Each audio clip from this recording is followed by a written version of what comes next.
అందరికీ నమస్కారం. నేను పూర్ణచందర్ భార్య స్వప్న. నాకు స్వేచ్ఛ పూర్ణ ద్వారానే పరిచయమైంది. ఫ్రెండ్స్ అని మాత్రమే తెలుసు నాకు.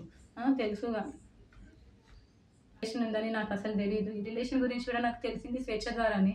తను నాకు ఫోటో పెట్టడం ద్వారా తెలిసింది. నేను పూర్ణని అడిగాను, ఏంటిది అని చెప్పేసి అడిగితే చెప్పాడు. చెప్పినాక నాకు ఆయనకి గొడవలు స్టార్ట్ అయింది. అక్కడ నాకు ఇంకా తెలిసింది ఏంటంటే అక్కడ కూడా తనతో గొడవలు ఉంటున్నాయి అని చెప్పేసి అంటే ఇంకా నేను ఆయనను ఎందుకు ప్రెషరైజ్ చేయాలి అని చెప్పేసి నేను ఆయనను వదిలేశాను. ఇంకా నేను ఎందుకు ఇప్పుడు మీడియా ముందుకు వచ్చానంటే అరణ్య ఆయన మీద చేసిన ఆరోపణలు చూసి నేను తట్టుకోలేక నేను ముందుకు వచ్చాను. నేను మీడియా ముందుకు ఎందుకు వచ్చానంటే ఇప్పుడు స్వేచ్ఛ కూతురు అరణ్య మా ఆయన మీద నిందలేస్తుంది. ఆ నిందలు నేను చూసి తట్టుకోలేక నేను వచ్చాను బయటికి.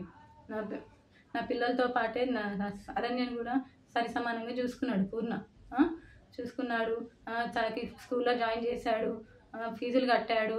నా పిల్లలకి బట్టలు తీసుకున్నప్పుడు ఆయన కూడా తీసుకునేవాడంట. మళ్ళీ నేను నీ కన్న తండ్రి కూడా వదిలేసి వెళ్ళిపోతే కూడా పూర్ణ ఆ స్థానం తీసుకున్నాడు. కన్న తండ్రి కన్నా ఎక్కువనే చూసుకున్నాడు. నా కూతురుని ఎలా అయితే చూసుకున్నాడో నిన్ను కూడా అలానే చూసుకున్నాడు అరణ్య. కానీ నువ్వు ఇలాంటి నిందలు వేయడం కరెక్ట్ కాదు.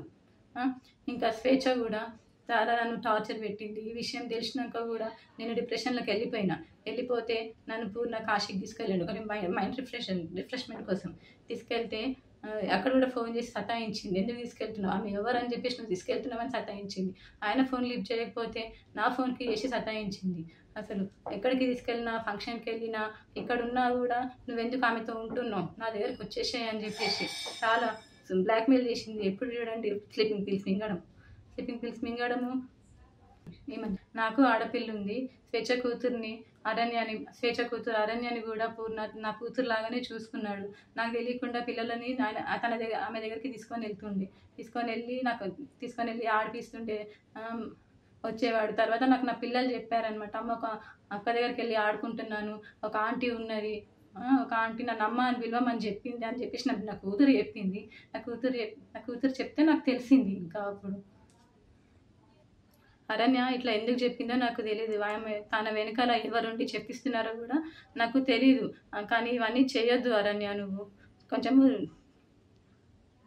మా ఆయన మీద నాకు నమ్మకం ఉంది. ఆయన అంత చెడ్డ మనిషి కానే కాదు. ఇంత చేరదీసిండు నిన్ను అరణ్య.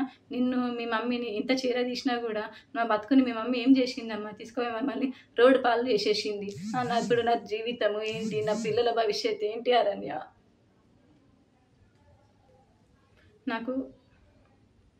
నాకు కోర్టు మీద నమ్మకం ఉంది. మా ఆయన నిర్దోషి. నేను ఆయనను ఎలాగైనా కాపాడుకుంటాను.